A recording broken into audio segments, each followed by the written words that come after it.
So hey everyone, welcome back to another quick and very interesting tutorial. Where in this quick tutorial, I'm going to show you how you can how you can boost up the volume using VLC Media Player. Now, for example, if you just try adjusting the volume from here, right on the below of the screen, you'll notice that you can reach up to 100% of the volume.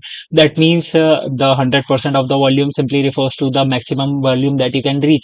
Now, if you use the arrow keys on your VLC Media Player, if you press the arrow key upward buttons, you'll notice that the volume starts to increase even more. That means even more volume than 100% itself. So you can use the arrow keys to boost value up to 200%. Here you can see it's not increasing more than 200%, but the audio is boosted up 2 times than it usually used to be. So you can use the ULC Media Player in order to boost the audio. Alright, so that's it for this tutorial. I hope this video will be helpful for you. Make sure to hit the like button and subscribe button for more such helpful and interesting tutorials. See you in the next one. Take care.